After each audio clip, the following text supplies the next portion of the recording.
and immediately the ship was at the land whither they went. So John is saying that this craft could move with such speed that it immediately the ship was at the land whither they went. I guess that's another biblical miracle. We just got to put it down to that. In Tony Bushby, he's a fine scholar of the secret hidden meanings in the Bible. Well, in his book, The Secret in the Bible, he has this to say. On September 25th, 1952, J.R. Josner, director of the International Academy of Sanskrit Research in Mysore, India, shocked the world when he revealed that Indian manuscripts, several thousand years old, recorded the existence of various types of aerial vessels that are called vimanas. An ancient Egyptian hieroglyph, translated by Wallace Budge at the British Museum in London, spoke of a vessel amongst the presents given to the Queen of Sheba, wherein one could travel by air. From the ancient books of the Hindus, we can read these passages. He boarded the aerial vehicle with Kara, which was decorated with jewels and the faces of demons, and it moved with noise resembling the sonorous clouds. Now remember, these books are many thousands of years old, much earlier than the Bible.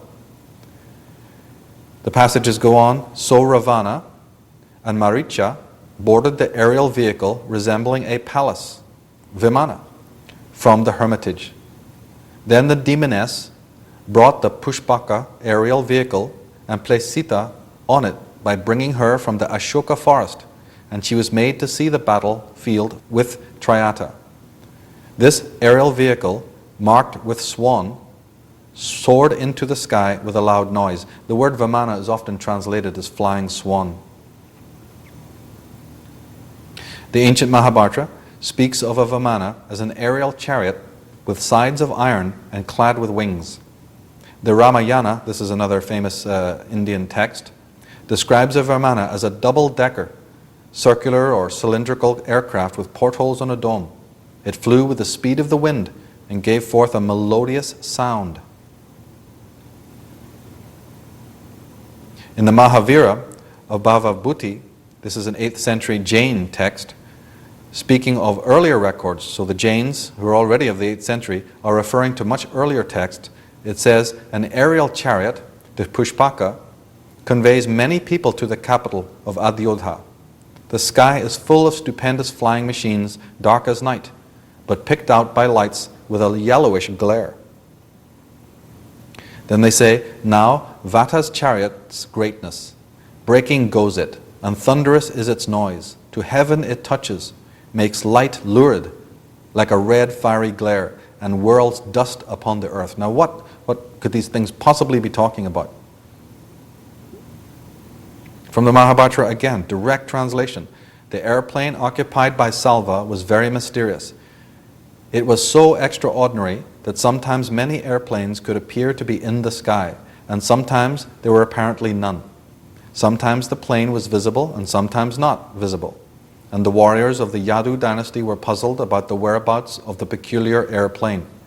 Sometimes they would see an airplane on the ground, sometimes flying in the sky, sometimes resting on the peak of a hill, and sometimes floating on the water. The wonderful airplane flew in the sky like a whirling firebrand. It was not steady, even for a moment. And from the renditions of artists, who are people who illustrate the texts from the sacred books, here are two renditions of the flying palace in the sky, and on the right the flying swans carrying the royal personages from here to there. Here from the Ellora caves in India, and if there's an eighth wonder of the world, it might be these Ellora caves. One has to see it to believe it. Carved out of the solid granite and out of the solid limestone are these fascinating caves in Ellora, India. And here is just one relief where you can see that if you study this picture, it basically is in three levels. You have all of these characters standing on the ground at the bottom. Then just above their head you have a chariot or a horse and cart, and to the right you've got some trees. But then look what is happening on the third level above the tree line. What's this? We got this large winged Vimana with the gods sitting inside it, and all the heads are looking upward. So you can draw your own conclusions from this Now, Dr. V. Rajhaven, and he should know, because he's the head of Sanskrit studies at the University of Madras, he has this to say. He says, 50 years of researching this ancient works convinces me that there are living beings on other planets and that they visited Earth as far back as 4000 BC. There is just a mass of fascinating information about flying machines, even fantastic science fiction weapons, that can be found in the translations of the Vedas, the Indian epics, and other ancient Sanskrit texts. Well, wait a minute, I thought all those Hindus and all those primitive people over in India, we're not to listen to them. They've got nothing to say to us about history or mythology. We can just, ignore all of that. In Egypt, we know that the Egyptians had a great love of images, of hieroglyphics. Instead of writing like we do today, in the form that we do today, they chose to use these ideograms and these hieroglyphics. All right, here is the image of the hieroglyphic for the Egyptian word for God. Now that word is neter, N-E-T-E-R, neter. It's where we get our English word nature from. But that was their word for the gods. And when they drew the hieroglyphic, this is what it looked like. Now I think of the innumerable images you could use for the god or for the gods, why choose this one? You have a wave of electrical type energy, very similar to the symbol for Aquarius in astrology, and beneath it you have this mysterious shape. Is somebody trying to tell us something? Carl Sagan, no less, he has this to say about the subject. He estimates that super technological starmen with interstellar spaceships may have visited Earth some 5,000 times since life first proliferated on Earth some 500 million years ago. And this is the skeptic.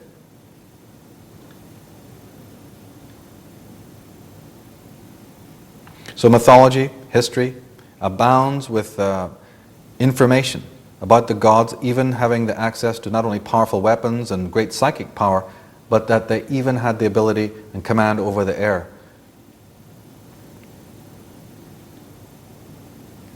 Jack Barringer, in his fine book Past Shock, says more than 30,000 written documents from all over the world tell of advanced beings who either came to Earth or who were already living on Earth.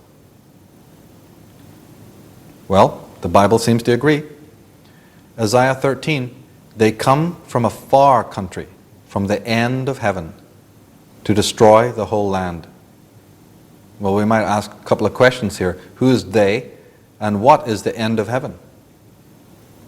Isaiah 6, who are these that fly in a cloud as the doves to their windows? Who indeed? In the book of Revelation, and the great dragon was cast down, the old serpent, he that is called the devil and Satan, the deceiver of the whole world. He was cast down to earth, and his angels were cast down with him. Cast down from where? From up there, from heaven.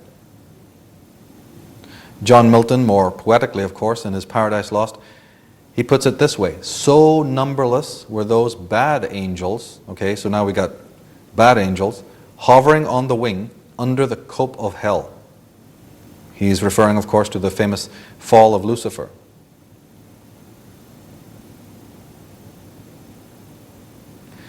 Now, one of the anomalies that is at least accepted somewhat historically and somewhat scientifically, because of the evidence that's also been found, is the concept of the first deluge. We talk about the pre-Diluvian era, or we talk about the time before the flood, because every single culture, every single nation, every single race has descriptions of a great deluge. Now, it might sound controversial, but as I advocate in the book and in this program, the deluge was not a natural phenomenon. It was caused inadvertently by alien beings who, from distant reaches, entered into our solar system between 50,000 and 30,000 years ago. These so-called fallen angels were extremely scientifically advanced humanoid beings who came to Earth after being forced to exit their own planet or planets. They had been expunged by opposition forces and pursued across the galaxy into our solar system. Upon arrival, they set up a manned an unmanned makeshift decoy center on the planet Tiamat, which once existed between Mars and Jupiter. But they took refuge on Earth in its many underground caverns. Now, Tiamat was a vast ocean planet in our solar system, known from antiquity as the second sun. So, in short, if you follow the mythologies, not only of the Celts, but of the world, you will discover that what they're saying is that we were visited on this planet about 50,000 years ago by a race of beings from another solar system. And they arrived in our solar system. They set up a dummy base for whatever reason, maybe to decoy their pursuers. But they actually arrived on this planet, the Earth. The existence of this planet, Tiamat, is controversial to say the least. But it was known in antiquity, again in mythology, it was known as the second sun. The word Tiamat is a Scandinavian term, and it means the great mother or the great ocean. But Tiamat, the planet Tiamat, the second sun, was also known by a plethora of other names, and you need to know some of these names because when you come across it in mythology, you won't know that they're actually talking about a celestial orb or a celestial body. It was once called Lucifer, Phaeton, Marduk, Vulcan, Rahab, Typhon, Tistria, and Kingu. These are various names. And of course, Revelation 8 tells us, and there fell a great star from heaven. Now, Joan d'Arc, in their book, The Late Great Planet Tiamat, has this to say: according to the harmonic rule known as Bode's law, a planet should exist between Mars and Jupiter, some 260 million miles from the Sun.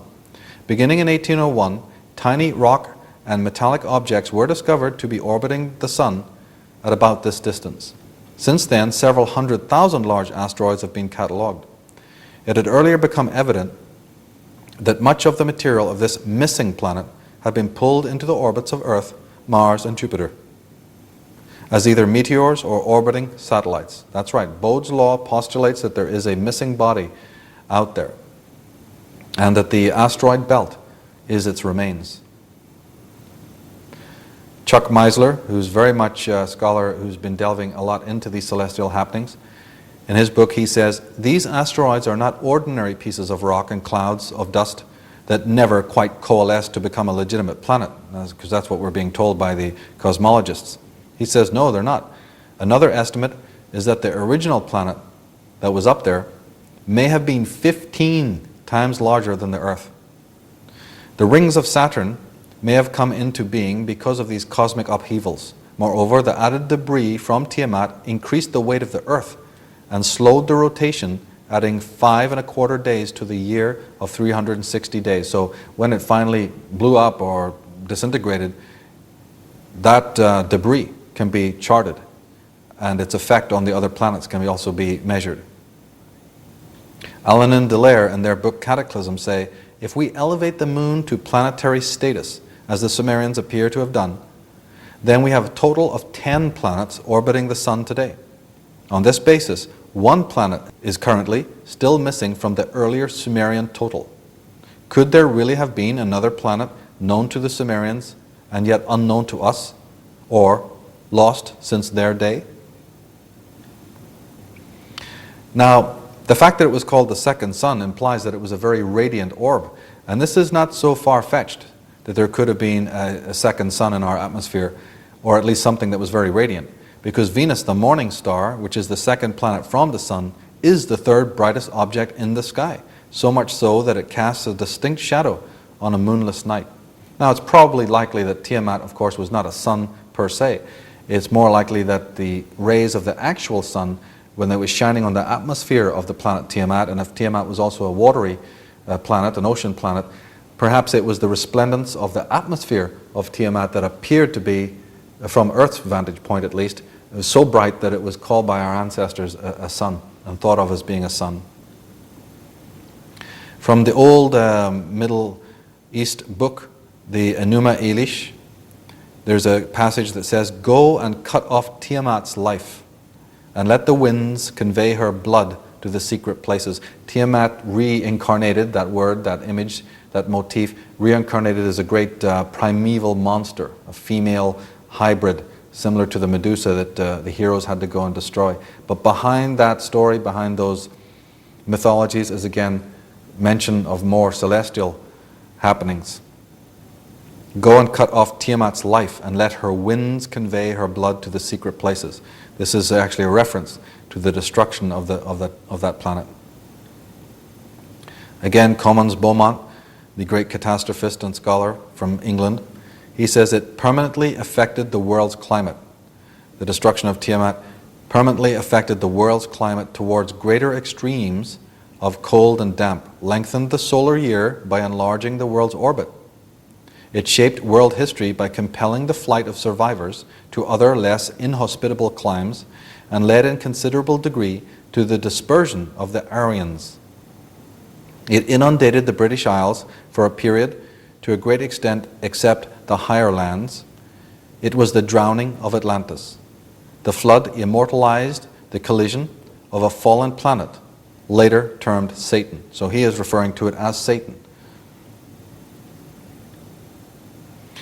In one of the most enigmatic and insightful of the ancient texts is the Book of Enoch, which has a great deal to say about these matters. In the Book of Enoch it says, "And behold, a star fell from heaven, and the children of the earth began to tremble and quake before them, and to flee from them.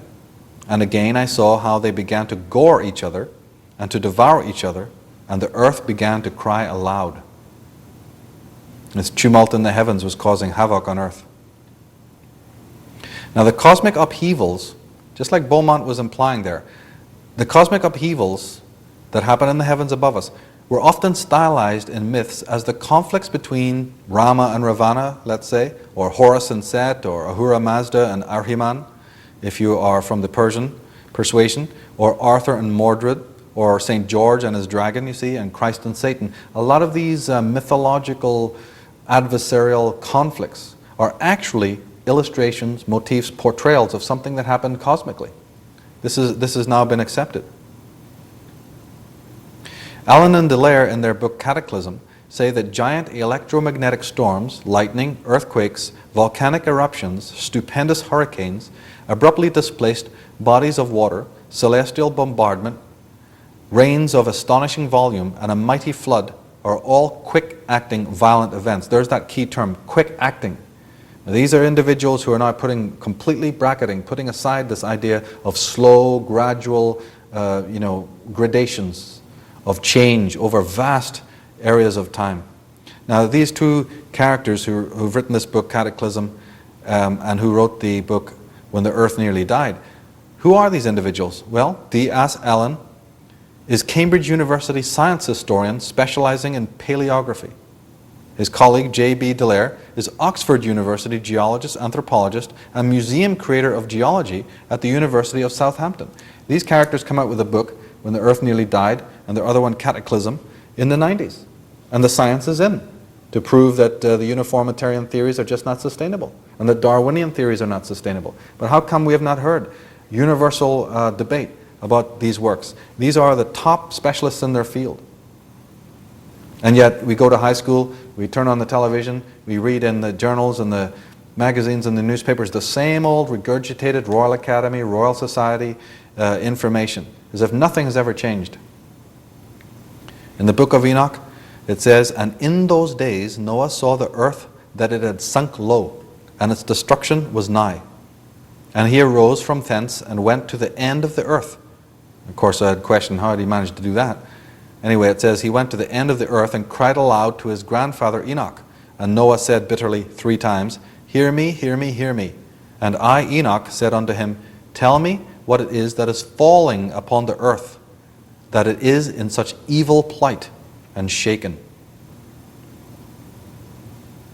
Book of Enoch again, "And the moon shall alter her order, and not appear in her own time. And many chief stars shall transgress their prescribed order. And these shall alter their orbits and tasks, and not appear as the seasons proper to them. And the whole order of the stars shall be concealed from the sinners, and evil shall be multiplied upon them, and punishment shall come upon them so as to destroy all." In Scandinavian mythology, they have a reference to it as well. although it's again figurative, it's mythological. They have the Midgard serpent, their great enemy, their great adversarial agency there, the Midgard serpent, blows so much poison that the whole sky and the sea are splattered with it. Here we have the essence of fable. Here we have the essence of allegory, that something stands in for something else. This is the way the ancients commemorated the histories that they knew. So for us to look back with contempt is outrageous. Allen and Delaire, in Cataclysm, traditionally the destruction was almost always associated with water in one form or another. That's right, not so much ice, but with water cataclysm. This is where the myth of the Great Deluge came from. They go on to say, ancient Mesopotamian texts repeatedly allude to the original watery nature of Tiamat. From such fragments, we may conclude that Tiamat was essentially a watery planet, and that very large quantities of water were probably dispersed into space during Tiamat's destruction. Well, we can enlarge upon that by saying, yes, water, if the planet Tiamat for some mysterious reason gets destroyed and its waters, its ocean waters are blown out into space, well, outer space is a cryogenic chamber. So we can expect a great deal of it also to coalesce as ice and huge fragments of ice, not only as liquid water. And sure enough, if we turn to the myths again, we find that what scientists are only discovering now in the most modern of times, hey, the ancient legends, they were saying it all along. In the famous book of Taliesin, this is a Welsh bard, a Welsh writing, a Welsh scripture. Taliesin was the equivalent of Merlin. A lot of people have heard of Merlin. Well, they had a Welsh equivalent. He was called Taliesin. They had an Irish equivalent, as I said earlier on. There was an Irish bard upon which Merlin was entirely based. But Taliesin, the Welsh version, in the triads of Taliesin, in the poetry of Wales, it has this to say, I have been in the bark of Dylan. A bark means boat. I have been in the boat of Dylan, son of the wave, when the waters rose as lances, falling down from the skies into the exposed abyss. I mean, there you've got it all in one sentence. Now in Revelation, we have this well-debated term, wormwood. Well, taken in context of what I'm presenting here, let's revisit this. Wormwood, the famous wormwood, the bitter waters. Okay, it says in Revelation 8, and the third angel sounded, and there fell a great star from heaven, burning as if it were a lamp. And the name of that star is called wormwood, and many men died of the water because they were made bitter. Bitter waters falling onto the earth. In Cataclysm, we have a passage from the mythologies of the Navajo Indians of North America. Long ago, they say, the Navajo ancestors were surprised one day to see animals of every type running from east to west. 4 days later, they saw a bright light in the east, and those sent to investigate it returned with the news that it was a vast flood of water proceeding in their direction. Next morning, this flood had drawn quite close, and filling the entire horizon, except the west, advanced like a chain of high mountains. Numerous surviving accounts describe the waters advancing like a colossal wave or wall of stupendous height and irresistible power. The relatively abrupt release of the waters, piled up by Kingu and Phaeton's combined gravitational influence, will have inevitably produced a deluge having precisely these characteristics. Now, Allen and Delaire have hypothesized about Tiamat, but they're also more of the persuasion that it was a comet entering into our solar system by the name of Kingu that caused this. So again, it's up to you to do the research and discover which philosophy you believe. Was it an already existing planet in our solar system that destroyed? Or as the Sumerians and Zechariah Sitchin and others are hypothesizing, was it the intervention of a cometary body that shook up our particular solar system? They go on to say the Zend Avesta, this is a very famous book in Persia. Zend Avesta mentions that when Tistria assaulted Earth, it sent tremendous rains in which the drops were the size of saucers or of a man's head and were sometimes boiling hot. Now in the Norse Edda, during Odin, his battle with the Fenris wolf, the upper heaven is alleged to have been shattered, its wreckage plummeting to earth as hail and huge blocks of ice. So I would Challenge anyone to explain what this is. Now you can see why so much of ancient mythology was just shunted to one side. Now you can understand why the marginalization campaign took place, because you simply can't explain it. Or at least you can't explain it with the tools that we've been given by the orthodox, by the official. If you're going to keep it in this pristine form, then it arises some very powerful questions. So the best thing to do is just trash it, and that's what's happened. And we have now in this world, in the new millennium, to help to restore this mythology, revisit the knowledge, the gnosis of our ancient forefathers, because we're not going to understand the times we're in. We're not going to understand the times that are coming unless we understand where we've come from, our origins, our roots. And that can only be done through a sound source. And the mythologies of the ancient world are certainly, in my opinion, a much more sound archive of knowledge than anything the religions of the world have ever been able to produce. In Genesis 7, and the waters prevailed exceedingly upon the earth, and all the high hills that were under the whole heavens were covered. 15 cubits upward did the waters prevail, and all flesh died that moved upon the earth. All flesh died. Genesis 7, and the fountains of the great deep broke open, and the windows of heaven were open. So again, beautiful poetic language, but anyone can see what the reference is here. Revelation 8, and the fourth angel sounded, and a third part of the sun was smitten, and the third part of the moon, and a third part of the stars, so as the third part of them was darkened. And I beheld and heard an angel flying through the midst of heaven, saying with a loud voice, Woe, woe, woe to the inhabitants of the earth.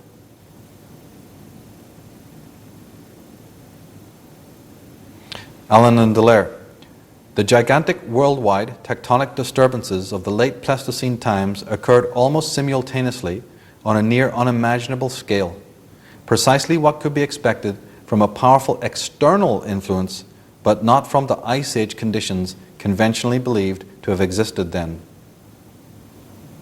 Now, we need to understand something about any kind of celestial calamity, like what is being described here in the myths and in the scriptures. The impact of a comet, for instance.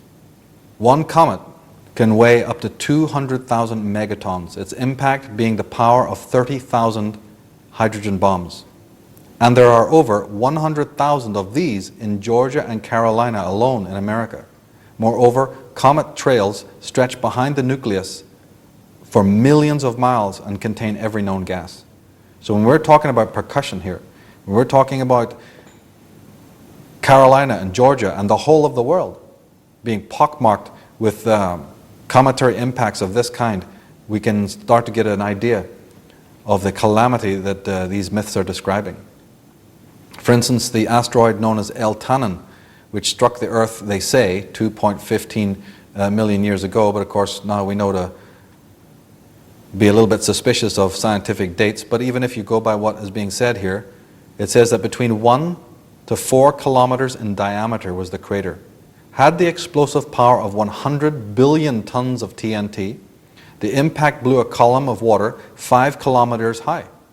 And it hit land, had it hit land, it would have made a crater 40 miles across. 140 asteroids have hit land in the time that we know. So this thing hit the water, but if it had hit land, it would have made a crater 40 miles across.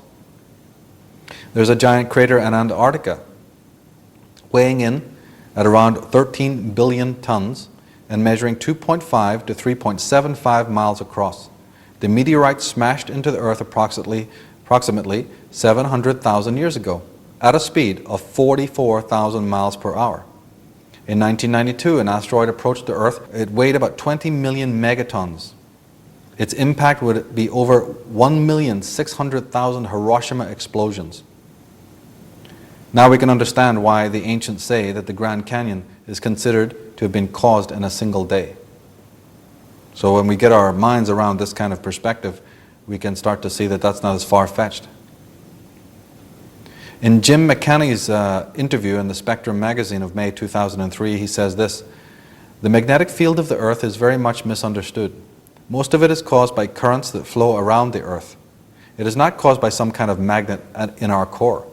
Most of our magnetic field is in the form of celestial the form of electrical currents flowing around the planet in the solar wind, and in the Van Allen belt, and in other forms. That's why when a very highly charged electromagnetic comet comes by, it can so much affect us. In Paul Dunbavin's book Atlantis of the West, he says, comets may approach the Earth from all directions, with velocities varying from 11 kilometers per second to as much as 72 kilometers per second.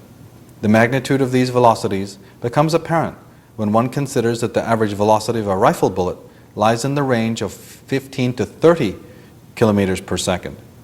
At these high energies, even a body of very modest mass has a catastrophic potential. The historian and writer of the ancient world, Hesiod, in his Theogony, he writes, Typhon, remember that's another name for the planet Tiamat, Typhon out-topped all the mountains, and his head often brushed the stars. Such and so great was Typhon when, hurling kindled rocks, he made for the very heaven with hissing and shouts, spouting a great jet of fire from his mouth. At Mount Haemus he heaved whole mountains. A stream of blood gushed out of the mountain. So again, whether you think of it as being a comet or a portion of a remnant of the planet Tiamat falling into Earth's atmosphere, you can see that the ancients knew that it had caused incredible devastation throughout the world. In Lake Missoula, the Washington Indian legends of Washington State say that one summer morning the people were startled by a rumbling and a shaking of the earth. Then the sun was blotted out. Terrified people ran to the hills to get away from the pounding water. Then a rain of ashes began to fall, and it fell for several weeks. The Indians that are known as the Utes of Northern America, they have also legends pertaining to this. They say that the sun was shivered into 1,000 fragments which fell to earth, causing a general conflagration. Then Tawats, that's their god, fled before the destruction he had wrought, and as he fled, the burning earth consumed his feet, legs, body, hands, and arms, until at last, swollen with the heat, the eyes of the god burst and tears gushed forth in a flood, which spread over the earth and extinguished the fire. So here again we have the conflagration, we have fire, and we have water, and we have the burning god, and so forth and so on. Very dramatic language, but again talking about actual events that took place on this planet. In Chinese legends, we also read that the pillars supporting the sky crumbled, and the chains from which the earth was suspended shivered to pieces. Sun, moon, and stars poured down in the northwest, where the sky became low. Rivers, seas, and oceans rushed down to the southeast, where the earth sank. A great conflagration burst out, and flood raged. Wild beasts and terrible birds made men their prey. The Miztecs of South America, in a single day, they said, all was lost. Even the mountains sank into the water. Subsequently, there came a great deluge in which many of the sons and daughters of the gods perished. The Cato Indians of California, every day it rained, every night it rained. All the people slept and the sky fell. The land was not. For a very great distance there was no land. The waters of the oceans came together. Animals of all kinds drowned. Human beings and animals alike had been washed away. It was very dark. The Zuni Indians, they say, presently thick rain fell, quenching the fires, and waters washed the face of the world, cutting deep trains from the heights downwards, and scattered abroad the wrecks and corpses of stricken things and beings, or burying them deeply.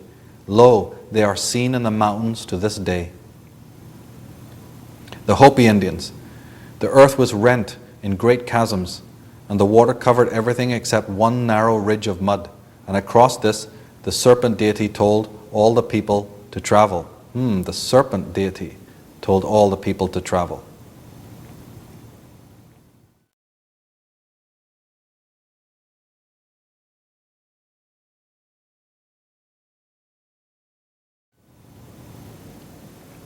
Now the Quiche Indians of Guatemala have this to say in their ancient mythologies.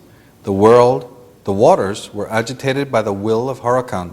That's where we get our word hurricane, by the way. The heart of heaven, and a great inundation came. Masses of sticky material fell, the face of heaven was obscured, and a heavy, darkening rain began. There was a great noise above, as if by fire. Now men were seen running, pushing each other, and filled with despair. In their book, When the Earth Nearly Died, Allen and Dallaire, they say that in Siberia, the picture is everywhere one of appalling disorder, carnage, and wholesale destruction, with countless animals and plants frozen in positions of death ever since the day they perished. In Europe, immense herds of diverse animals utterly vanished off the face of the earth for no obvious biological reason. The magnitude of the biological extinctions achieved by the deluge almost transcends the imagination, they say. It annihilated literally billions of biological units of both sexes and every age indiscriminately. Only incredibly powerful floodwaters operating worldwide could have achieved such results, and only a flood produced by the means previously suggested could have operated globally. So again, my question, how could science go that wrong? Now it's all out of the bag. Now the top scientists with the same amount of resources go out there and find all of this information. Well, how come we haven't been hearing about this for the last hundreds of years? What was wrong with all of the other geologists and paleontologists? Here we have Charles Darwin, a quote from his journal while he was on the voyage of the HMS Beagle. This is the famous boat that he went round the world to make his original discoveries as a young man. Well, what we don't know, what we're not told, is he had some very serious questions about what he was seeing in the fossil record and in the flora and the fauna. He writes, "What then has exterminated so many species and whole genera? The mind is at first irresistibly hurried into the belief of some great catastrophe, but thus to destroy animals both large and small, we must shake the entire framework of the globe. No lesser physical event could have brought about this wholesale destruction, not only in the Americas, but in the entire world. Certainly, no fact in the long history of the world is so startling as the wide and repeated extermination of its inhabitants." And there we have Darwin almost himself. This is going to be the person that is considered the champion of uniformitarianism. This is the champion of the theory of evolution. And yet in his own writings, from his earliest and first observations, he's almost a catastrophist. He's almost but saying that this thing was worldwide, this thing was immense, and this thing was very swift. Whatever it was, it happened rapidly.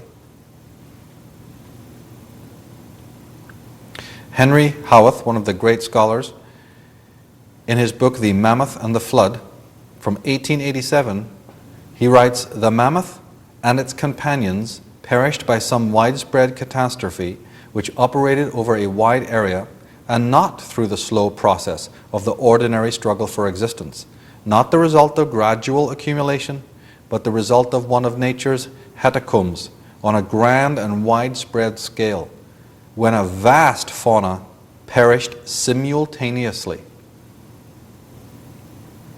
Paul S. Martin, in his book Who or What Destroyed Our Mammoths? Animals, he says, that have been native for millions of years disappeared under circumstances that were suspiciously sudden. The loss of over 30 genera of large mammals and many other species of large animals in North America alone. Well, judging from the impact of those comets that we just heard about, one can understand that the casualty rate would be like this. R.W. Graham, in his book Evolution of New Ecosystems and the End of the Pleistocene, says at the end of the Pleistocene, about 10,000 years ago, there was an extinction event that decimated the large terrestrial mammalian herbivores and carnivores of North America, South America, and Australia. In North America alone, more than 32 genera of mammals became extinct. And he says the cause of this extinction is debatable. And look at the date that he's giving there, a mere 10,000 years ago. Robert Milton, in his monumental book, Shattering the Myth of Darwinism, he gives descriptions very much along the same lines. In 1878, miners at Bernissart, a small village in the Mons coalfield of southwest Belgium, made a spectacular discovery when they uncovered a fissure in the coal seam packed full of intact dinosaur skeletons.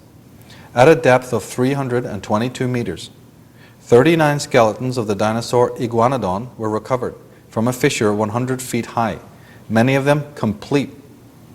The most striking thing about these creatures is that they measured 10 meters in length, stood several meters high, and weighed in the region of about 2 tons apiece.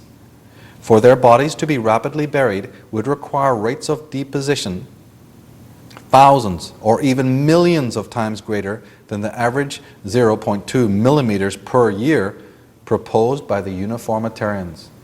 So you're talking about fallacy, and then there's capital F fallacy. You're talking about lies, and then there's capital L lies. And it's all coming out of the bag now. Milton goes on to say, in the Siwalik Hills north of Delhi, they contain extraordinarily rich beds crammed with fossils, packed with the jumbled bones of scores of extinct species. These animals must have been killed by some singular event which took place on land.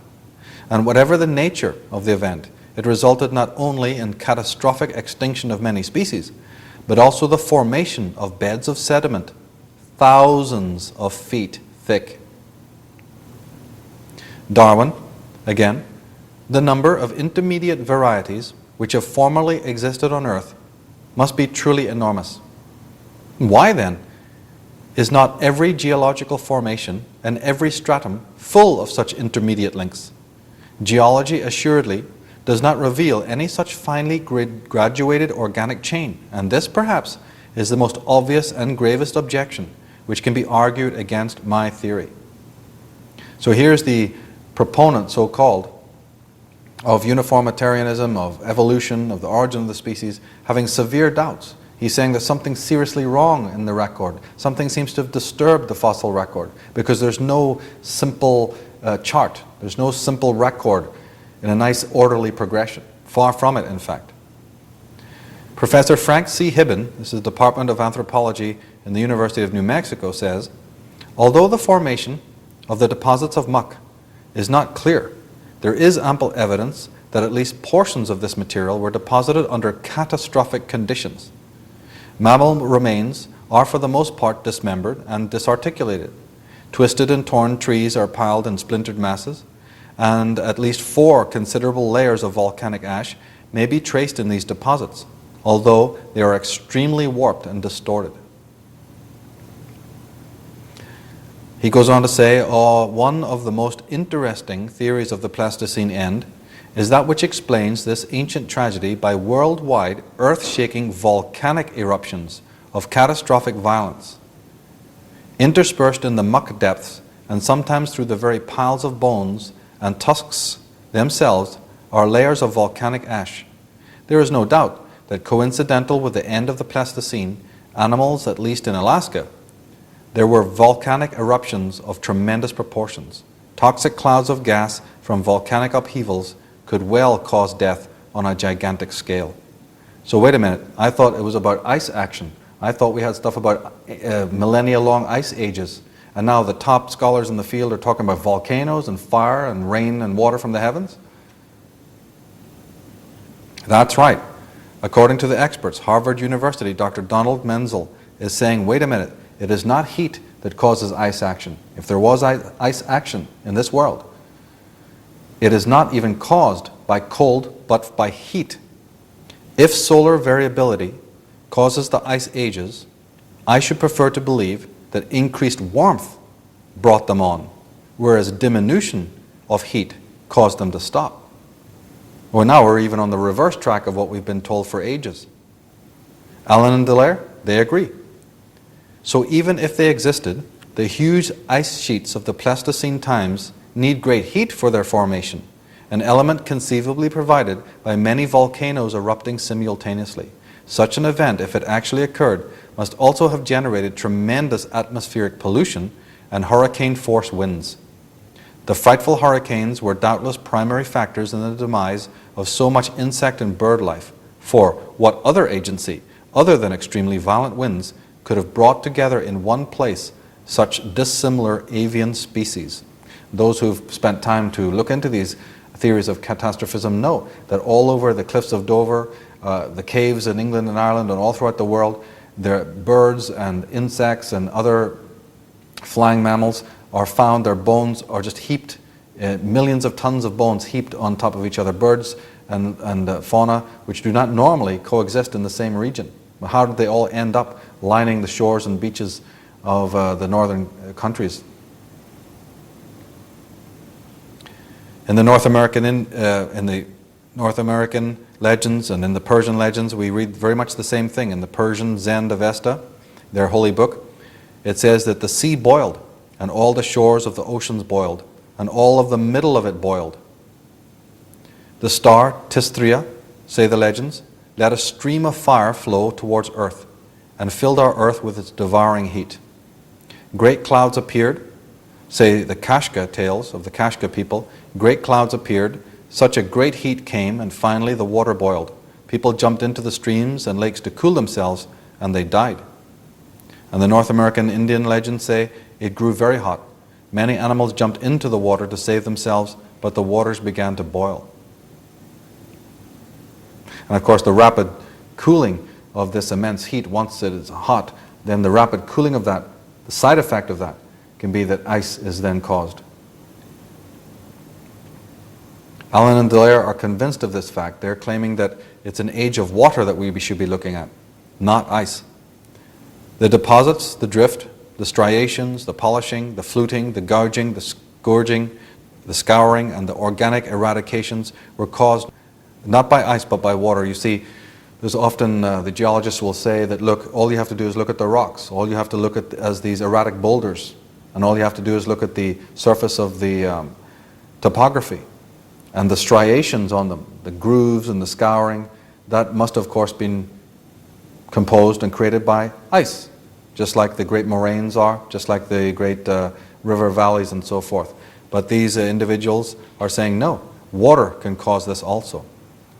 If comparatively modest cloudbursts can produce such scour effects, the prodigious rains and the enormous aqueous movements associated with the Phaeton disaster must have denuded the landscapes infinitely more acutely. Soil and softer surfaces would have been removed from whole regions to bury hillsides and entire valleys elsewhere.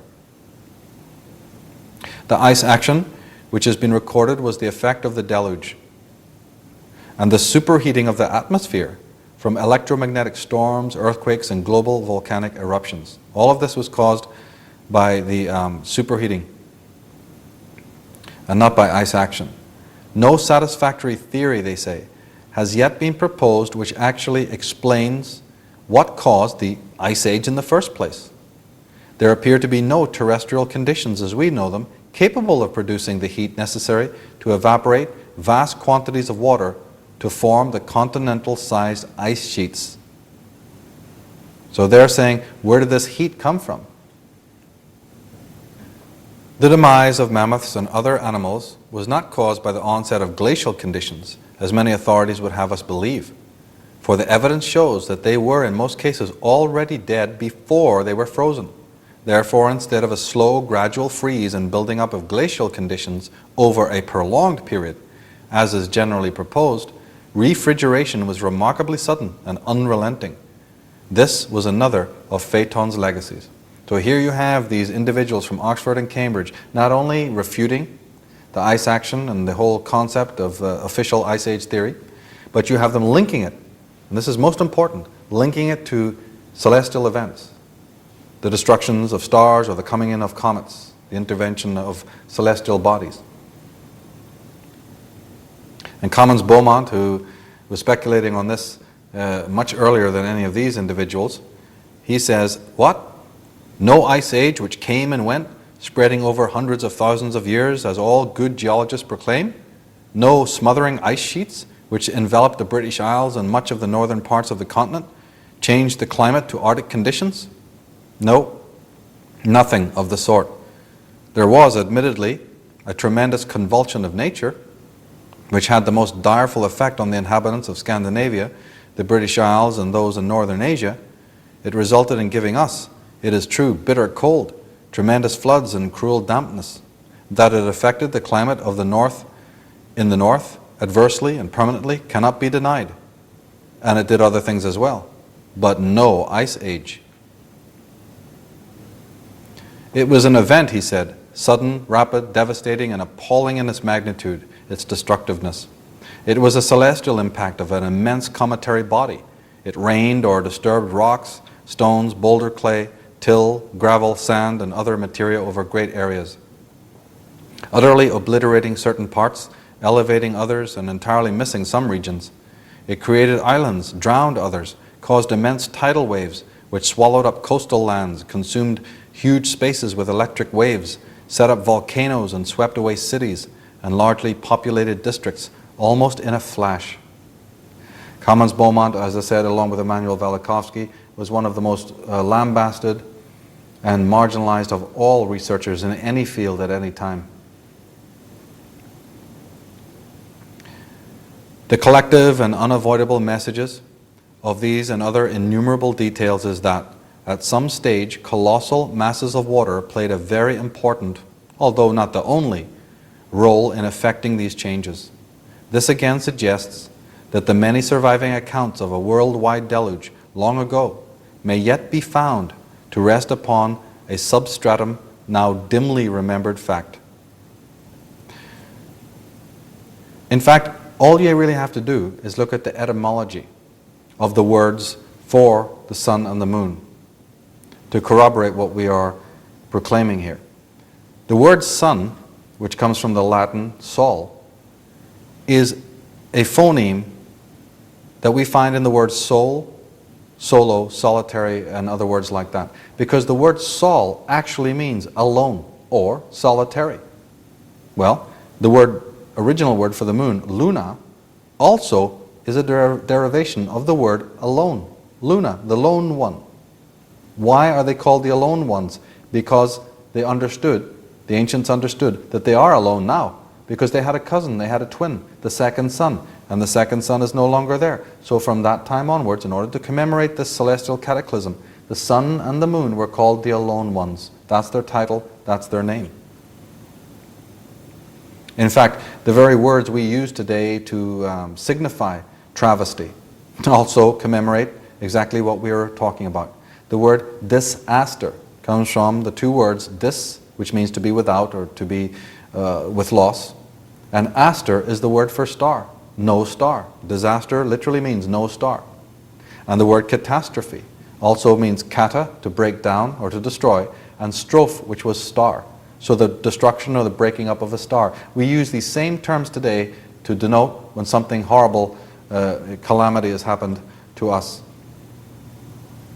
Now, of course, it may seem quite far-fetched to accept any of this, and certainly the idea that torrents of water, ice and rain and what have you, is pouring into our atmosphere, into the earth, because to actually accept that is also to accept the fact that before this water presence was felt on our earth, that there may have been substantially much less water and probably no oceans as we know it today.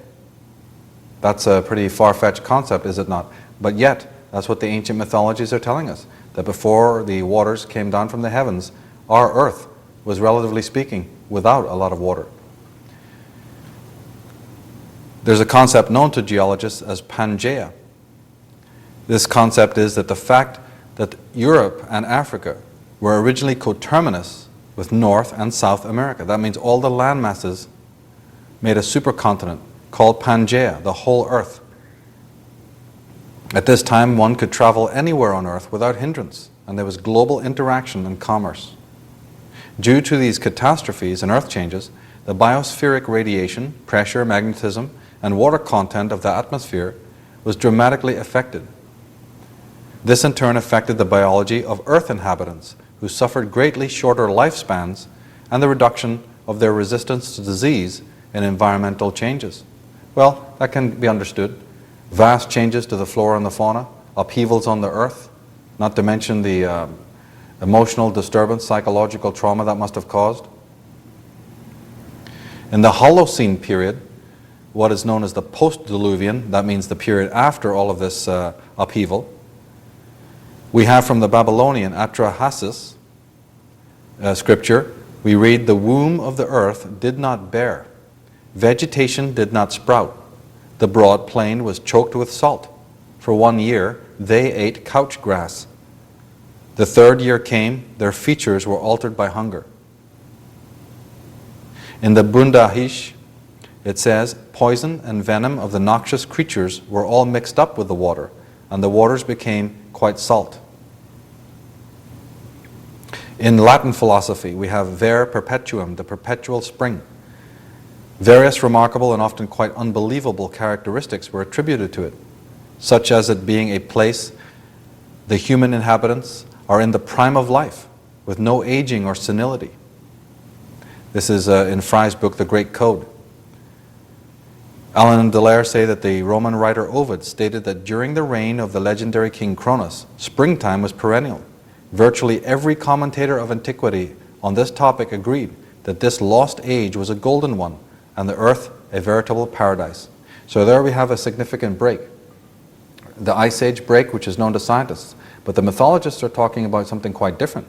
They're talking about two distinct ages. An age in which there was a golden age, a paradisical place where people lived long lives and were hale and healthy. And then quickly after these cataclysms came something quite different, when man lost his power and was changed psychologically and even physically, and when the earth was unrecognizable. In more recent times, we have the works of the strange and enigmatic Charles Fort. This was an individual who was independently wealthy and decided to go around the world literally gaining evidence and charting all of the strange anomalies.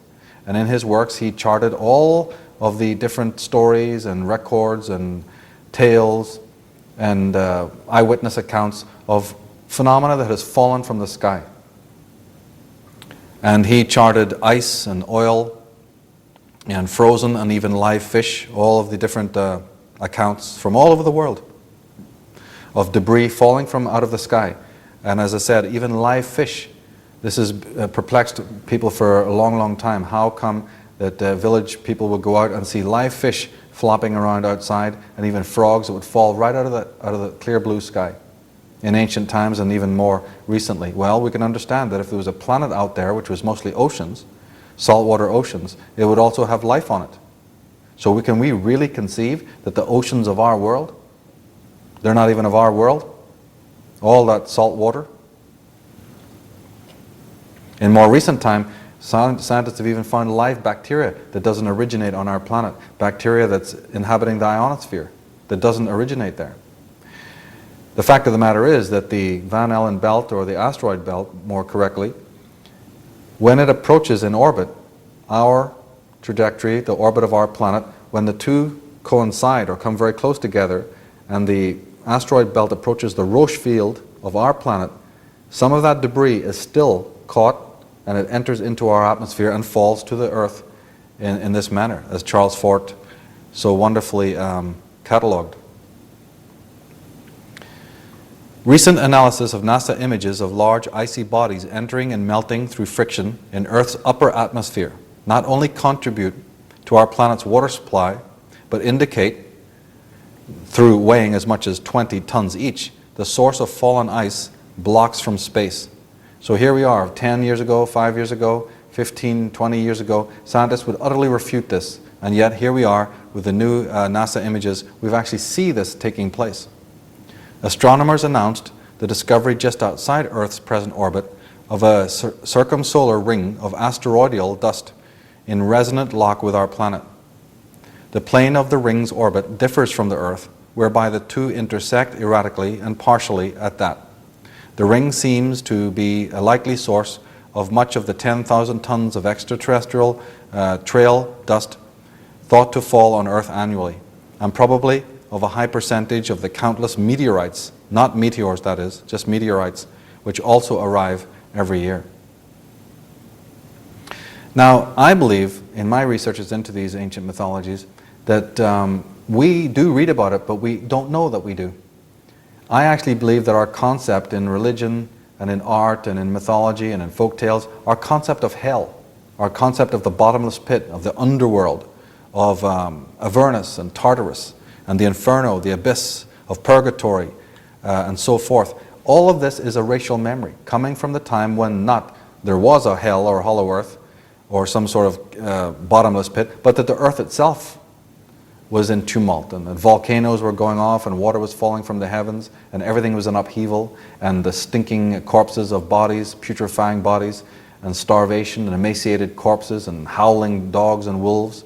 This cataclysm, which is in our racial memory, I believe, gave rise to the theory known today as hell.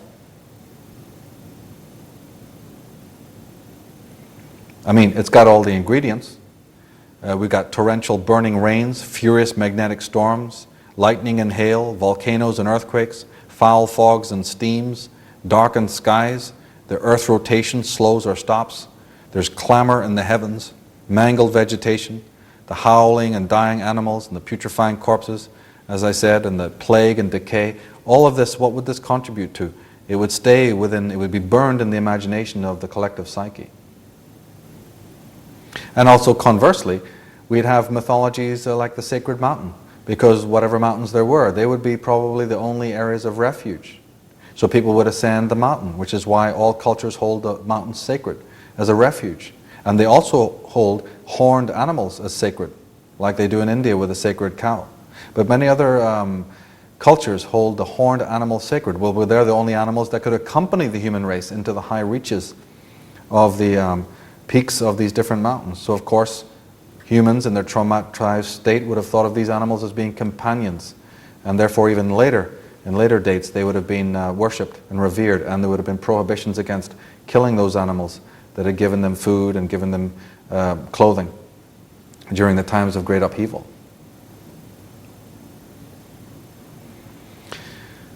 Now, these cataclysms that Alan and Dallaire and so many of these other theorists are talking about, the one piece that I have brought to this particular subject that is seemingly missing, still missing from the whole picture, is that the destruction of the planet Tiamat was not in fact formed or created by some intervening, careering comet from the nether reaches of space. And the planet Tiamat did not of its own just happen to explode. As I said, the visiting parties, these visiting alien beings that came and put up their dummy base on Tiamat, were being pursued. And it was their pursuers who, upon approaching our solar system and thinking that their enemy was on the planet Tiamat, these are the beings that I believe, and if you read the mythologies, there's a lot of evidence for this, destroyed the planet Tiamat artificially, just incinerated it, blew it up. And this is the reason why that planet was destroyed. Now the beings that were being pursued, we can't know right away if they were talking good or bad. These are pantomime terms that really hold no currency. How do we know that the pursuers were not just as pernicious or negative or what have you as the people that they were following? We have to leave that aside for now. But the fact of the matter is, they innocently thought that the people that they were pursuing were on the planet Tiamat, and as a result, they took an extreme action and decimated the entire planet, causing this upheaval. But what had happened in fact is that these fallen angels, these beings that are spoken about in all the ancient legends, they had actually taken refuge on Earth, beneath the tree line and deep under the earth, in caverns of the earth that were already created and some that they created for themselves. And this brings us to the fascinating concept of the hollow earth. Now, hollow earth was recently rediscovered, or at least re-theorized, after the flight of Admiral Byrd, who in his flight across Antarctica is said to have seen these entrances to the hollow earth. And later on in his memoirs that were released, there was a lot of evidence for this. But it was known in ancient times. Caves and deep underground passages are nothing new. In the ancient world, we have the Serapeum. In Graham Hancock and Robert Bauval's great book, Talisman, they write about the Serapeum. There is something almost unnatural and something almost superhuman here, they say. For what is seen all along the huge tunnels and corridors are dozens and dozens of enormous sunken niches, the size of large living rooms, in which were inserted massive granite sarcophagi that once contained the mummified corpses of the Apis bulls. The size and weight of these sarcophagi, some over 60 tons and cut from a single block of granite, fire the imagination, for at least on face value, it is very difficult to see how they were brought down there in the first place, let alone maneuvered into the niches. In Malta, the megaliths there are the oldest in Europe, dating as early as 5,000 years. The hypogeum was cut from living rock and descends into the earth. The Gardala cave was found full of animal remains, as if from a major cataclysm. Of the 7,000 skeletons found, only 6 skulls remain, indicating that someone has been seeking to prevent serious investigation of the site. In Genesis, in the Bible, in Genesis 4, we hear some hints also relating to hollow earth concept. In Genesis 4 it says, "And Cain said unto the Lord, My punishment is greater than I can bear. Behold, thou hast driven me this day from the face," that means the surface, "of the earth, and I shall be a fugitive and a vagabond in the earth." And Cain went out of the presence of the Lord and dwelt in the land of Nod, east of Eden. Now the Victorian writer Edward Bulwer-Lytton, he was also a member of some secret societies like the Order of the Golden Dawn and whatnot. In his book, The Coming Race, he describes the existence of a utopian society of advanced beings who lived in tunnels and caverns beneath the surface of the earth, in a land called the Vrilya. These beings, known as the Ana, were forced into the inner earth because of earth changes, specifically a flood, which destroyed their civilization thousands of years before the biblical cataclysm. Does he know something we don't know? In his book, The Coming Race, in 1867, Wentworth Little founded the English Rosicrucian Society. He was in contact with the German Rosicrucians. Little recruited his followers, that's up to 144 people, from the ranks of the higher-ranking Freemasons. One of his disciples was Bulwer-Lytton, who was a learned man celebrated throughout the world for his novel, The Last Days of Pompeii. He also wrote The Coming Race, which featured a mystical pre-Nazi group in Germany.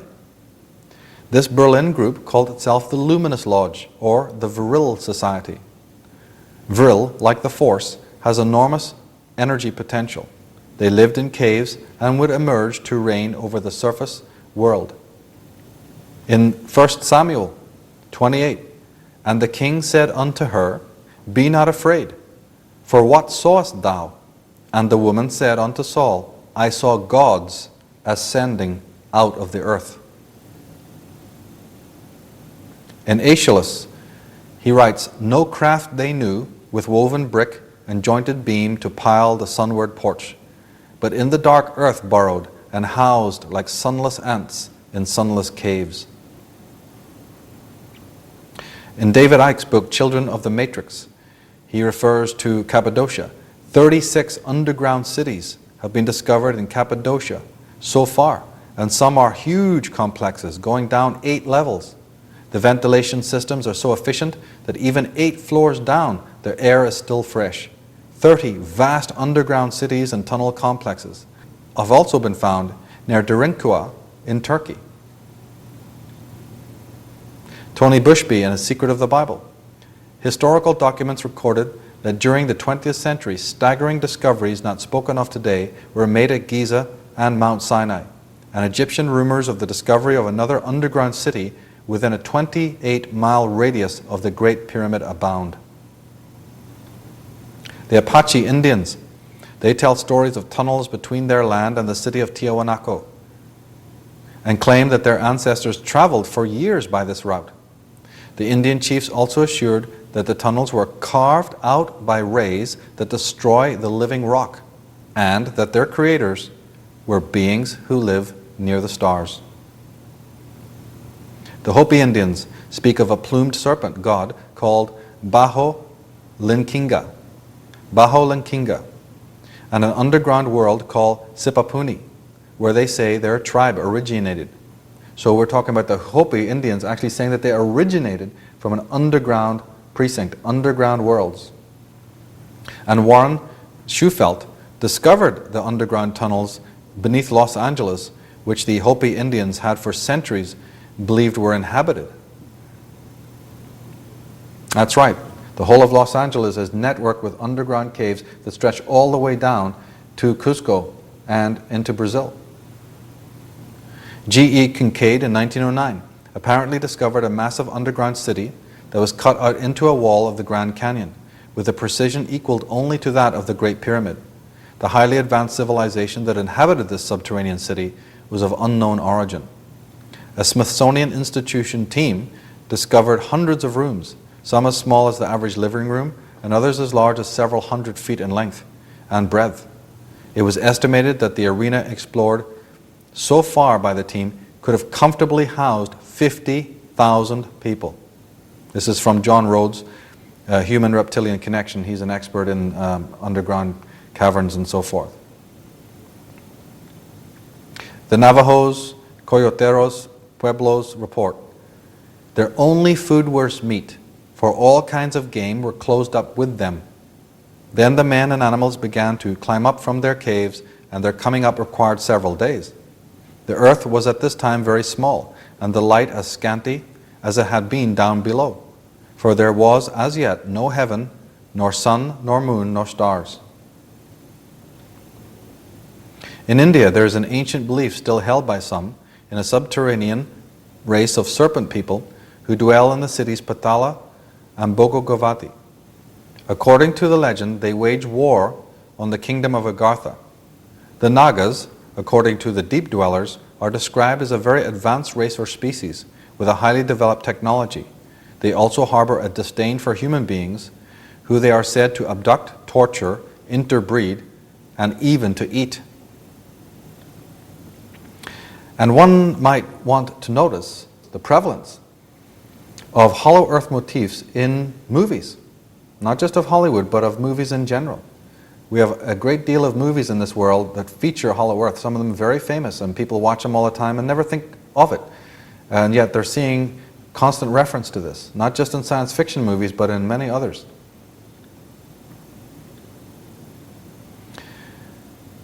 Richard Sauder is an expert on this theory and has written 2 books, Underground Bases and Tunnels and Underwater Bases and Tunnels. These are fine books and definitely should be perused. He gives thorough understanding of how even in the modern age there's a lot of drilling and research into the hollow earth concept. In Paris, there are 6 million corpses buried directly under Paris in the 156 miles of caves which were discovered there. These are said to be limestone caves. However, it is known that many were hand-carved. These caves and labyrinths are 60 feet below the sewers and the metro. The corpses and bones came from the tombs and graves in Paris, which were disturbed at one point. But that was a later problem of the corpses and the graves being opened. The caves have been there for millennia, and nobody can account for how they got there. And you can take trips and go right down there on a guided tour and take a look. In Revelation 9, when he opened the abyss, smoke rose from it like the smoke from a gigantic furnace. The sun and sky were darkened by the smoke from the abyss. And out of the smoke locusts came down upon the earth and were given power like that of scorpions of the earth. They were told not to harm the grass of the earth or any plant or tree, but only those people who did not have the seal of God upon their foreheads. They were not given power to kill them, but only to torture them for 5 months. And the agony they suffered was like that of the sting of a scorpion when it strikes a man. During those days men will seek death, but not find it. They will long to die, but death will elude them. So again, the concept of the abyss is a very primordial Christian image, and from the abyss comes some sort of entity administering justice. The locusts looked like horses prepared for battle. On their heads they wore something like crowns of gold, and their faces resembled human faces. Their hair was like women's hair, and their teeth were like lions' teeth. They had breastplates like the breastplates of iron, and the sound of their wings was like the thundering of many horses, and chariots rushing to battle. They had tails and stings like scorpions, and in their tails they had the power to torment people for 5 months. They had as king over them the angel of the abyss, whose name in Hebrew is Abaddon, and in Greek, Apollyon. Now in Job 12, we read, dead things are formed from under the water. and the inhabitants thereof. This is the Bible, Job 12. Dead things are formed from under the water and from the inhabitants thereof. Now, if you get the Bible and you look at the commentary that goes with these Bibles, you can get a Bible that has up to 26 different interpretations of every passage. So if you get an annotated Bible or one like the Companion Bible that has extensive footnotes, and look at this Bible reference, you'll find something very interesting. The comment to this particular passage, Job 12, is this: the place where the Rephaim stay, which is beneath the waters. Dead things, in Hebrew, is Rephaim, the offspring of the fallen angels, akin to the Nephilim. As Rephaim, they were well known and are often mentioned. It is variously translated as dead, deceased, or giants. These Rephaim are to have no resurrection. They are the 7 times dead. Yes, and they live under the water, according to the Bible. In Genesis 4, and now art thou cursed from the earth, which hath opened up her mouth to receive thy brother's blood from thy hand. When thou tillest the ground, it shall not henceforth yield unto thee her strength. A fugitive and a vagabond shalt thou be in the earth. In Amos 9, though they dig into hell, thence shall mine hand take them. Though they climb up into heaven, thence will I bring them down. So you can actually dig into hell. Woe to the inhabitants of the earth and of the sea, says Revelation 12. In Revelation 9 it says, wherefore God also hath highly exalted him, and given him a name which is above every name, that at the name of Jesus every knee shall bow, of things in heaven, and things in earth, and things under the earth. In Exodus 20, we have this very famous prohibition. You shalt not make for yourself a graven image, or any likeness of anything that is in heaven above, or that is in the earth beneath, or that is under the water of the earth. So the Christian, Judeo-Christian paradigm in the Decalogue, they have this mysterious prohibition. I mean, this prohibition comes before even the one that says, thou shalt not kill. And it's very specific, is it not? It's saying, you won't make a picture, you will not draw a painting. Of what? Of things that are on the earth. Of things that are in the earth. Of things that are in the water. And we've all heard the folkwives' tale, the motto, the devil, and the deep blue sea.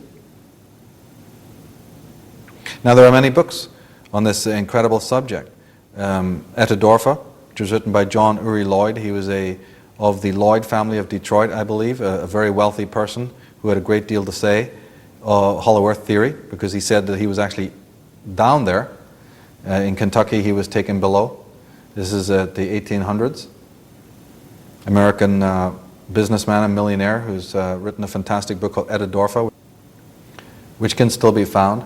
And there are many other fine books on this subject, and if you do a search on the internet, you will even find some fascinating websites going into this whole theory of the hollow earth. Repeatedly, throughout all of the mythologies of the world, we hear about the giants, men of great stature. In Deuteronomy 9, we read, a people great and tall, the children of the Anakims, whom thou knowest, and of whom thou hast heard say, who can stand before the children of Anak? Well, all over the world we have giantism. Here's a couple of pictures from the Far East and from China and Manchuria, where we have gigantic beings well in excess of 8 feet. In July 1877, says Charles Berlitz in his book The World of the Odd and Awesome, 4 prospectors moved through along the hills of the Spring Valley near Eureka, Nevada. Using their picks, the prospectors soon chipped out human legs and foot bones that have been encased in solid quartzite. From knee to heel, the bone was 39 inches long. And Valdemar Valerian, in his Matrix 2, he says a human skeleton 17 feet tall was discovered at Garganyan in the Philippines. And in Australia, Rex Gilroy, incredible researcher into this exact field, has discovered remarkable remains of beings that were on this planet of enormous size. You can get into the internet and do a search on Rex Gilroy and study what this man has discovered down in Australia. In the New Nation magazine, we find that huge corpses and skeletons have been unearthed. Recently, gas exploration is going on in the desert of southeast region of Saudi Arabia. This desert region is called the Empty Quarter, and this body has been found by Aramco exploration team. Saudi military took over this whole area, and nobody is allowed to go into this region except the Saudi Aramco personnel. Saudi government has kept it very secret, but some military helicopters took pictures from the air, and one of them he runs on the internet there in Saudi Arabia. Here's another picture of the same excavation. In Mesa Verde in New Mexico, corpses were discovered 9 feet in height, possessing hands of 6 digits. Well, if the myths are right, and if these calamities in the heavens were created by visitors to our planet, we have a question. What's their name and what's their address? Do the myths reveal where these individuals come from or any more information about them? They've been called by many names. Nephilim, Anakim, Anunnaki, the fallen angels, the necromancers, the Nagas. The Celtic people refer to them as the Nadreds. And more recently they've been referred to as the Brotherhood of the Snake or the Serpent people. Cyclopeans and Prometheans, Olympians. One can pick a variety of names depending on what culture you're studying. In the Bible and in the Semitic tradition, they're known as the Nephilim.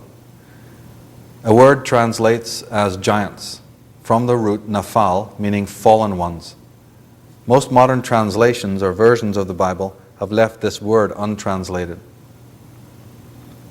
Now, when the Greek Septuagint was made, the Nephilim was retranslated as gegenes, which means the earthborn. The word may also come from nephel, which means bad or strange birth, or from kenephilim, which means the serpents. So there's that serpent connection again. The etymology of Nephilim is uncertain.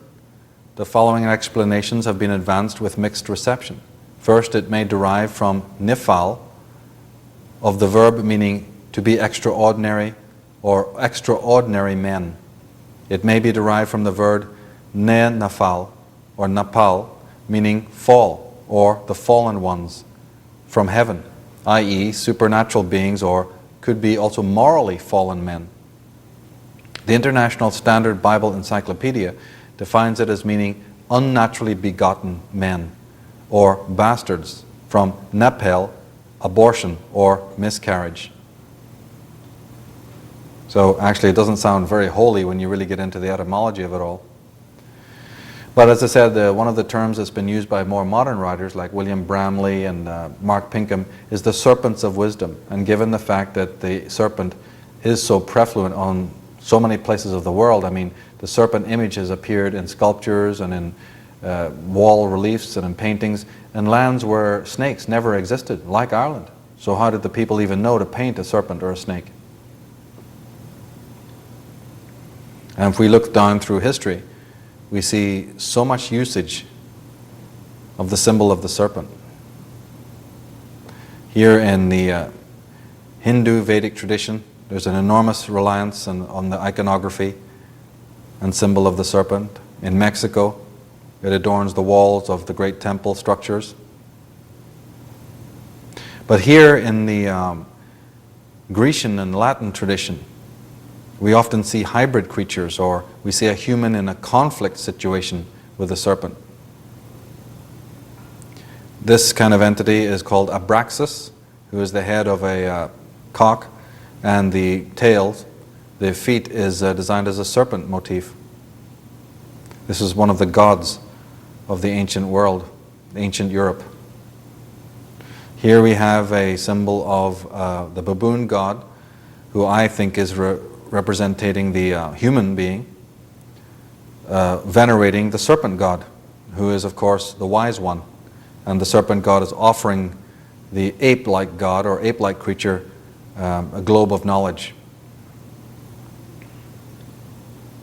But wherever we look in the world, there's a tremendous prevalence of the serpent motif.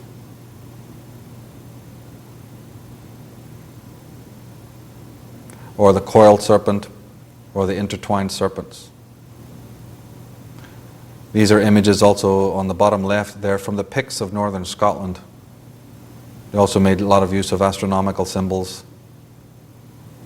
Again, the idea that there's a conflict, that the hero has to go forth and do battle with a dragon or a serpent. I mean, we seem to accept these quite blithely without actually wondering, where did this come from? And here in this picture, you even see the tree.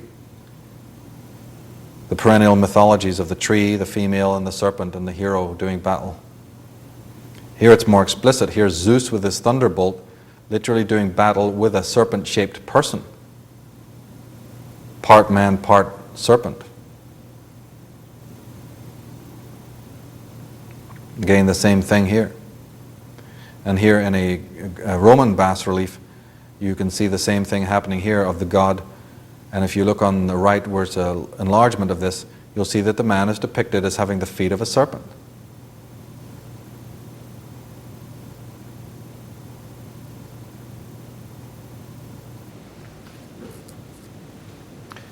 In the Native American Indian culture, we not only find images on the walls of the great mesas, we not only find beings of great stature, but again, we always find the symbols of the serpent or the twin serpent.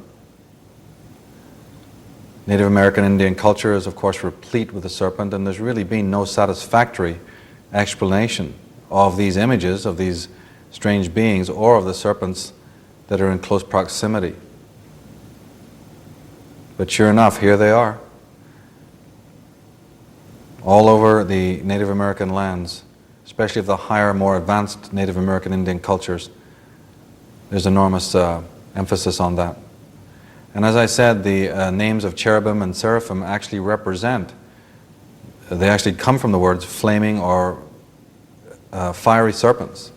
But angels, as we know them today, later in Judeo-Christianity, they were always showed anthropomorphically, meaning with a human form. But they originate from the more Middle Eastern, Mesopotamian, Sumerian, Babylonian. They were never shown as a human. They were always shown as theriomorphic, with the head of an animal or like a bird. Now Serapis, one of the most revered gods of Roman times and Grecian times, this Greek god was a personification of Osiris and was the basis of Jesus Christ. The word Serapis comes from seraphim, which meant shining serpent. In fact, even the word Hellenes, which is how the Greeks referred to themselves, they weren't called Greeks, they knew themselves as the Hellenes, also means the shining ones. And as we noted earlier, Pythagoras, the keeper of all the knowledge, Pythagoras, the mathematician, the initiator, the name actually means I am the python. And in Arthurian tradition we have the Pendragon, the head of the dragons. And Tony Bushby says, as long as humanity kept records of its existence, serpents were used as emblems of the intelligence of God. In ancient times and as widespread, as diverse as Australia, China, Japan, Mexico, New Zealand, Babylonia, Sumeria, Egypt, India, and Central America, serpents were feared and worshipped as gods for thousands of years. If there is a common origin to the mythology of the serpent, it may have developed at the Great Pyramid of Giza. To this day, serpents or dragons signify divine heritage and royalty in many Asian countries, while in the West, the serpent represents wisdom and knowledge. Among nearly all ancient peoples, the serpent was accepted as the ultimate symbol of wisdom or salvation. Now, the visitors emerged after the cataclysm and took up residency on the continent of Appalachia, where they founded their great city and empire of Atlantis. Initially, they set to work adjusting to the new planet and made elaborate astronomical calibrations in order to establish where exactly they were. And to aid them, when they eventually made to vacate the Earth in their crafts. They enlisted the assistance of Earth's indigenous peoples to construct the astronomical earthworks. That's why we have all these wonderful monuments and all these incredible megalithic sites and the calendars. As I said earlier, it is known by students of these subjects that these earthworks are aligned to the constellations. Well, if you are visiting our planet, or you've come here against your will, you've flown maybe millions of miles across the universe, certainly from a different planetary system or galaxy, and you have arrived on our little planet, which is very unfamiliar to you. You've gone through an upheaval, you've been sequestered and hiding yourself under the Earth, and then you emerge. Things are going to be different. A planet is missing from the solar system, and everything is in upheaval, just as the myths have been explaining. So what do you set about doing?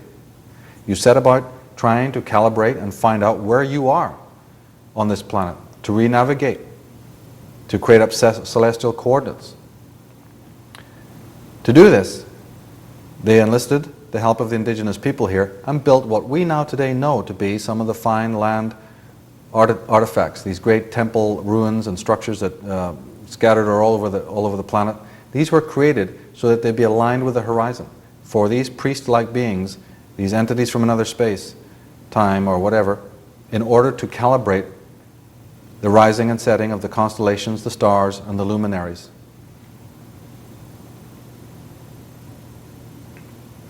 And that is why today we see, when we go to these places, that indeed the sunrise, the sunset, the rising of the moon, the rising of the primary planets are aligned with these stones. There's a reason.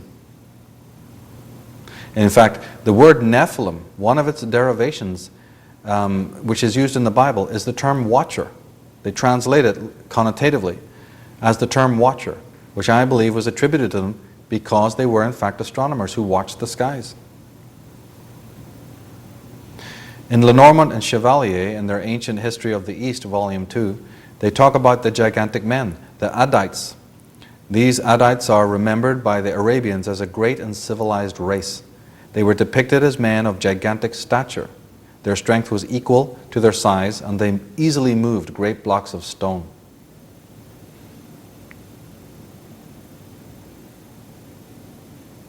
Many beings have visited this planet for various reasons, best known to themselves. The policy of most extraterrestrial visitors is total non-intervention, for either better or worse. The Nephilim did not obey this edict, and they knew that they were doing a forbidden thing.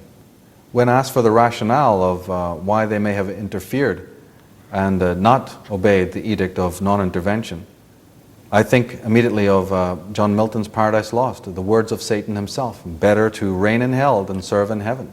If you've been expurged from your own planetary system, and you've been pursued across the galaxy, and you arrive at this place and you are very sophisticated and scientifically and technologically advanced, and you have a population of the planet Earth that you can control and even modify, why not rule them? Now, originally the Serpent Masters did attempt normal sexual liaisons with the Earth women, but this proved unsuccessful. In Genesis 6 it says, "The sons of God came in unto the daughters of men, and they bare children to them." So we're talking about the first phase was normal attempts at sexual liaisons with the Earth women. In the Ethiopian Kebra Nagast it says, "And the daughters of Cain, with whom the angels had accompanied, conceived. But they were unable to bring forth their children, and they died. And of the children who were in their wombs, some died, and some came forth. Having split open the bellies of their mothers, they came forth by their navels." So clearly this was absolutely not going to work. Then Samyaza, who was their leader, said unto them, "I fear you will not indeed agree to do this deed, and I alone shall have to pay the penalty of a great sin." In the ancient books, the book of Enoch, this is what we hear. The leader of the Nephilim, the leader of the fallen angels, as they ascend into the world and they make contact with the erstwhile indigenous population of the earth, they attempt to mate, they attempt to have normal sexual liaisons. That doesn't quite work. And then they go one step further. Now the scholars are thinking that this sin that the leader is talking about actually concerns the physical impregnation of the earth females. And this is what is purported, this is what is put before us by people who've read these scriptures, that the sin involves the act of bonding sexually with these earth women. In fact, as I will show, that is not the case. Now the book of Enoch, in the book of Enoch, the name of the leader of the Nephilim is thought to be recorded as Samyaza or Samael or Belial or Anzal.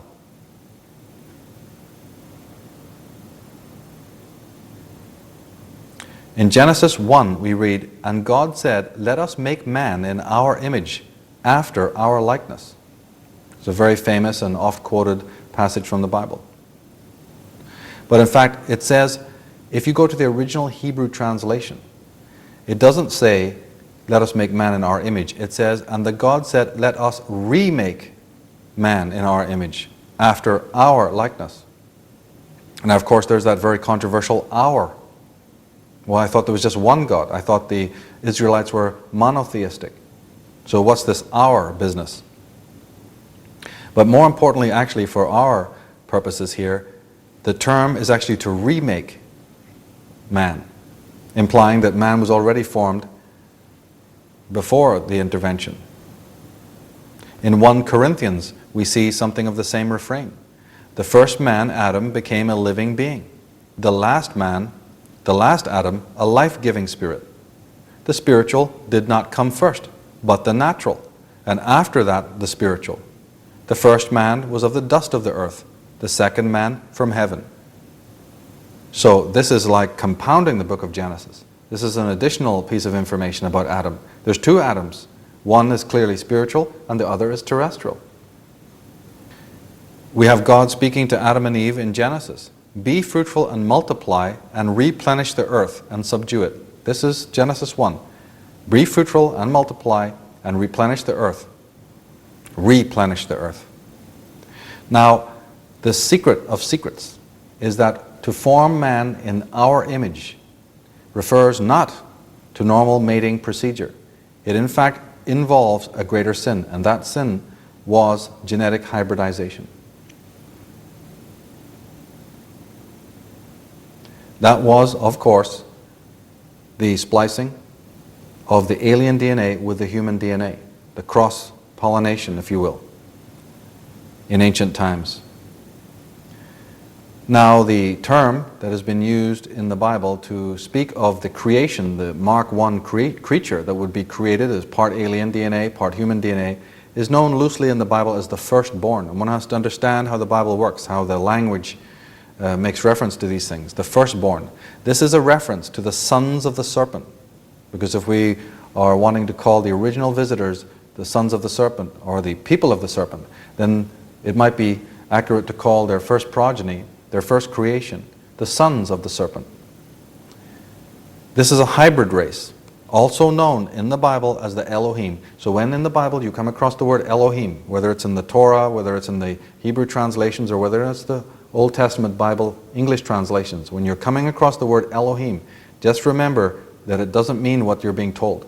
The Elohim is the creation, the first creation of the visitors to this planet who created a sin, who crossed over their DNA with the DNA of the earth inhabitants, creating a most remarkable being that can be known henceforth as the son of the serpent. I prefer to refer to him in my book as Homo Atlantis because it was on Atlantis that he was created. Now Atlantis, as has been discovered and confirmed by individuals like Allen and Dallaire, Atlantis was a continent, not a continent. It was a citadel, a city-state upon a continent that was known by the name of Appalachia. Appalachia stretched for where Greenland, Iceland, and northern England is now, in the middle of the Atlantic Ocean, a vast continent. And I believe that Atlantis was a city-state or a precinct, a temple complex on the continent of Appalachia. So again, we have to clear up the disinformation. When people refer to Atlantis as a continent, that's not correct. In the same way that London as a city is on the continent or the landmass of England. So Atlantis was on the landmass of the continent of Appalachia. And the experiments were done there on the continent of Appalachia, in the place we know as Atlantis. And there the hybridization program took place, and the creation we might want to call, for all intents and purposes, Homo Atlantis. Now the word created, as is used in the Bible, when translated, actually is much closer. The original word that was translated to be created actually is